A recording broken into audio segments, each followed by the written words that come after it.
Indigo paints, लाइए result screen पे और हेमंत सर को रखिए स्क्रीन पे। हेमंत सर, Q4 का परफॉर्मेंस, अब वो अंग्रेजी एक वर्ड यूज करते हैं स्लगिश, लेकिन मुझे तो डिसेंट दिखता है जब इंडस्ट्री के बाकी पीयर्स के नंबर्स आए थे उसको देखते हुए, पर्सपेक्टिव में रखते हुए। आय में 0.7% का उछाल, मार्जिन Q4 में साल दर साल 60 बेसिस पॉइंट्स का इंप्रूवमेंट। थोड़ी बहुत इंडस्ट्री में जलान सर ऐसा हो रहा है क्या कि सैनिटी लौट रही है वो इंटेंस कंपटीशन के पीरियड के बाद, या कंपटीशन अभी भी है, प्रतिस्पर्धा अभी भी काफी है, वो तो हम इंडस्ट्री को आउट परफॉर्म कर रहे हैं इसलिए इस तरह के नंबर्स आ रहे हैं? हुआ क्या इस क्वार्टर पे, कैसे समझूं इस ग्रोथ को? देखिए, जहां तक कंपटीशन की अगर आप बात कीजिए तो मुझे नहीं हाँ। याद आता है कि कभी पिछले 25 साल में इस सेक्टर में कंपटीशन की कोई कमी रही हो। कंपटीशन हमेशा रहता है, नए लोग आते रहते हैं, कुछ लोग जाते रहते हैं, और ये उतार चढ़ाव चलता रहता है। तो मेरे समझ में जो भी इस इंडस्ट्री के अंदर में नरमी आई है पिछले एक साल से, 4 लगातार क्वार्टर से, उसका किसी नए कंपटीशन से उतना ज्यादा कोई तालमेल नहीं रहा है। ज्यादा बात रही है कि डिमांड सेंटिमेंट सारे कंज्यूमर प्रोडक्ट्स में काफी कमजोर रही है पिछले एक साल से, और उसका प्रभाव पेंट सेक्टर में भी बहुत सख्त दिखने को मिला है। है। इस तरह की डिमांड में नरमी मुझे नहीं याद आता है पिछले 25 साल में पेंट इंडस्ट्री को सामना करना पड़ा हो। और अगर आप थर्ड क्वार्टर की बात करें तो प्राय सबके top line growth negative segment में थे। उसके बनिस्बत अब हल्के से पॉजिटिव सेक्टर में आ रहे हैं। तो लग रहा है कि डिमांड में कुछ सुधार हो रहा है। Q4 में हल्का फुल्का सुधार हुआ है जो कि रिजल्ट्स में दिख तो रहा है। और हाँ। अभी जो वर्तमान क्वार्टर है Q1, इसमें भी अप्रैल और मई में कुछ सुधार की आशंका दिख रही है। तो मुझे लग रहा है कि धीरे धीरे ये डिमांड वापस नॉर्मलाइज होगा।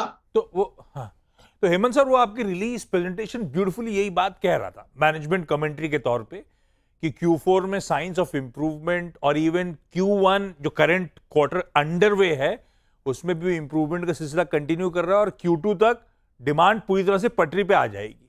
जो अभी हमारी पूरी तरह से पटरी मतलब अभी पटरी है कहां पे? और इसको अगर पर्सपेक्टिव में रखूं, FY25 में रेवेन्यूज 2.5% ही बढ़े थे, 2.7% टू बी प्रिसाइज। तो ये FY26 की ग्रोथ में क्या ट्रांसलेशन हो रहा होगा इस इंप्रूविंग डिमांड एनवायरमेंट का? देखिए, अगर आप पिछले साल को अलग रख दें तो पेंट इंडस्ट्री की अगर बात करें तो नॉर्मली 7 से 9% का इजाफा होता था टॉप लाइन में, और इंडिगो पेंट्स के टॉप लाइन में लगभग 20% से ऊपर का इजाफा होता। अब ये पिछले एक साल में बहुत खराब गया है, इंडस्ट्री नेगेटिव में ट्रेंड रीजन में गई है, और हम लोग बहुत मार्जिनली पॉजिटिव में रहे हैं। तो नॉर्मल डिमांड आने का मतलब मेरा एक ही है कि इंडस्ट्री की ग्रोथ वापस 7, 8, 9% पर आए, और हम लोग वापस 20% के ग्रोथ पर आए। मेरा अनुमान ये है, और और ये ये अनुमान Q2 से हो रहा होगा? है कि ये सेकंड क्वार्टर तक ये नॉर्मल स्थिति वापस आ जानी चाहिए। अब ये सेकंड अरे वाह। क्वार्टर तक आएगा या एक आध महीना पहले आ जाएगा या एक आध महीना विलंब से आएगा, ये तो समय ही बताएगा। उसकी भविष्यवाणी करना जरा सा मुश्किल है। ना, इतना कह दिया उतना ही काफी है कि Q2 में ऐसा हो सकता है एक आध क्वार्टर का डिले हो रहा हो, बिल्कुल ठीक है, लेकिन मतलब FY26 में हालात पूरी तरह से पटरी पे लौट रहे होंगे, ये बड़ा जरूर इंपॉर्टेंट है। आना चाहिए।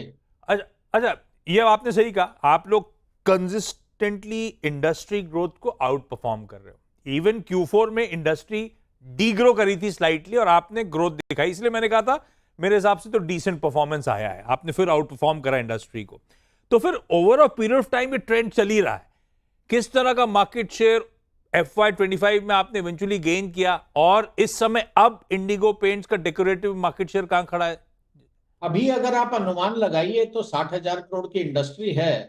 तो हमारे जो भी 60 कह लें, 55 कह लें, अब डिपेंड करता है कि आप मार्केट शेयर सिर्फ लिस्टेड प्लेयर्स के बीच में गिनते हैं कि ओवरऑल मार्केट की आप परसेंटेज गिनते हैं। अलग अलग लोगों का नापने का तरीका अलग होता है। तो समझ लीजिए कि 2.5 से 3% के लगभग रेंज में हमारी मार्केट शेयर है। और क्योंकि इंडस्ट्री का परफॉर्मेंस पूरा ओवरऑल खराब गया है, तो हमारा जो भी इजाफा हुआ हो मार्केट शेयर में वो बहुत कम हुआ होगा पिछले एक साल में। उम्मीद करते हैं कि आने वाले सालों में आपको और खास करके FY26 में इसमें इजाफा जरा और तेज दिखेगा। हम्म। एक पार्ट था प्रेजेंटेशन का डिमांड कमेंट्री जिस पर अपन ने चर्चा करी, दूसरा एक पार्ट अंश था मार्जिन ट्रेजेक्टरी को लेकर। बिल्कुल सही है, उसमें मेंशन था कि raw material prices cool off हो रहे हैं, सॉफ्टनिंग, हाँ प्रीमियम प्रोडक्ट्स की सेल्स आपकी बढ़ रही है, हाँ जी। तो ये आगे के मार्जिन ट्रेजेक्टरी के लिए अच्छी खबर है। तो इसको जरा Q4 में, क्योंकि मार्जिन बढ़े, 60 बेसिस पॉइंट्स का इंप्रूवमेंट है, तो कुछ हद तक उसका अंश दिखा मुझे, लेकिन FY25 overall margin 80 basis points गिर के 17.4% पे आके खड़े हुए थे। तो फिर ये सब आप लोगों ने back of the envelope calculation करे होंगे, ये सब समीकरण बिठा के कि मार्जिन की ट्रेजेक्टरी रह कैसे सकती है, मार्जिन, किस तरह का एक्सपेंशन आप लोग एक्सपेक्ट करके चल रहे हो सर? देखिए मार्जिन की जहां तक बात करें तो स्टैंड अलोन रिजल्ट पर आए, कंसोलिडेटेड में न जाएं, उसमें क्या फर्क है दोनों में? कैलकुलेशन करना ज्यादा आसान होता है। तो क्या फर्क है दोनों में, स्टैंड अलोन और कंसोलिडेटेड में, हमारे लिए, इंडिगो पेंट्स के लिए? एक छोटा सा आता है कि हमारी एक सब्सिडरी है जो कि डेकोरेटिव पेंट स्पेस में नहीं है, जिसका नाम ओके। है केमी प्राइवेट लिमिटेड। अच्छा। तो वो B2B स्पेस के अंदर में काम करती है, construction chemicals and water proofing. तो उसके कारण थोड़ा सा हमारे स्टैंड अलोन और कंसोलिडेटेड में थोड़ा सा फर्क रहता है। तो अगर आप पेंट सेक्टर की बात करें तो स्टैंड अलोन पर ज्यादा नजर डालने की दरकार है। तो उसके अंदर में अगर आप कामकाजी मुनाफे को देखिए, एबिटा मार्जिन, तो इस क्वार्टर में हमारा शायद पूरे 25 साल के इतिहास में सबसे ज्यादा रहा है, 23.4% एबिटा मार्जिन रहा है, जो कि पिछले साल Q4 से अगर करें तो लगभग 1% ज्यादा है। पिछले साल 22.5 था, आपकी बार 23.4 रहा है स्टैंड अलोन बेसिस के ऊपर में। तो थोड़ा सा मार्जिन का फर्क तो देखिए टॉप लाइन ग्रोथ में आता है, बिकॉज बाकी जो खर्चे रहते हैं वो तो हर साल कुछ ना कुछ बढ़ते ही हैं, और अगर टॉप लाइन ना बढ़े तो आपके एबिटा मार्जिन पर और पैट मार्जिन पर थोड़ा विपरीत प्रभाव तो पड़ता ही पड़ता। तो पूरा खेल यही है कि डिमांड वापस आ जाए, बाकी सब चीजें ठीक है, रॉ मटेरियल प्राइसेस सही चल रही हैं, थोड़े डाउनवर्ड ट्रेंड की ओर ही जा रहा है। जहां तक तो इंडिगो का सवाल है, हमारे प्रीमियम प्रोडक्ट्स की सेल बाकी प्रोडक्ट से और ज्यादा तेजी रफ्तार से बढ़ रही है। तो सारी चीजें पॉइंट करती हैं कि मार्जिन्स में सुधार फर्दर होगा अगले साल में। कितना होगा, जब तक डिमांड वापस नॉर्मल ना आ जाए तब तक कोई स्पेसिफिक कहना गाइडेंस मुश्किल हो देना जाएगा। कि मार्जिन्स कितने तक इंप्रूव करेंगे ये जरा सा कठिन है। एक आध क्वार्टर बीतने दीजिए, एक बार हम महसूस करें कि डिमांड नॉर्मल पर आ गया है, तो उसके ऊपर में भी कुछ गाइडेंस देने की स्थिति में आ जाएंगे। और जलान सर, ये तो था इंडिगो 1.0 की चर्चा, आप ले आए इंडिगो 2.0 भी अपने प्रेजेंटेशन में।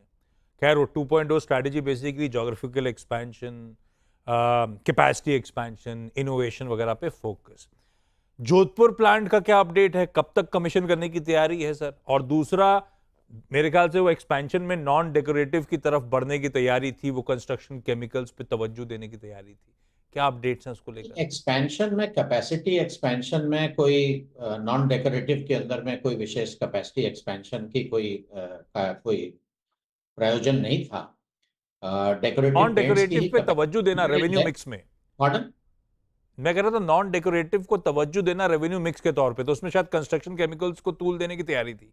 कैपेसिटी एक्सपेंशन तो मैं जोधपुर का पूछ रहा हाँ, था। कैपेसिटी एक्सपेंशन हो रहा है। थोड़ा सा डिले हुआ है सिविल कंस्ट्रक्शन के कार्य में। हम्म। तो हम लोग की उम्मीद थी कि इस क्वार्टर के अंदर में कमीशन हो जाए, उसमें शायद करीब 4 महीना 5 महीना का विलंब हो रहा है। हम्म। और लग रहा है कि अब वो Q3 के अंदर में ही कमीशन होगा, जो वाटर बेस्ड हम्म। प्लांट है। जो सॉल्वेंट बेस्ड प्लांट हम लोग लगा रहे हैं जोधपुर के अंदर में, और हमारे पुट्टी प्लांट में जो कैपेसिटी को डबल कर रहे हैं, ये मैं समझता हूं कि वर्तमान क्वार्टर के एंड तक या जुलाई आते आते तक ये दोनों चीजें कमीशन हो जाएंगी।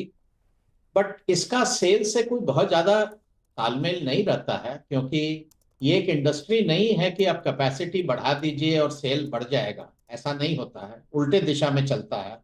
जब सेल बढ़ता रहता है तो आदमी कैपेसिटी एक्सपेंशन करता ओके। है, सो दैट साल डेढ़ साल के बाद कोई कैपेसिटी की कंस्ट्रेंट ना आ जाए। तो अभी फिलहाल क्योंकि डिमांड पिछले 1 साल में ज्यादा ग्रो नहीं किया है और सेल्स बहुत ज्यादा नहीं बढ़ी है, इसलिए ये कैपेसिटी एक्सपेंशन 2-4 महीना आगे या ठीक। पीछे हो, इससे हाँ कंपनी के कोई हाँ। ऑपरेशंस या प्रॉफिटेबिलिटी में इसका कोई ओके। संपर्क नहीं। जलान sir, thank you so much जुड़ने के लिए।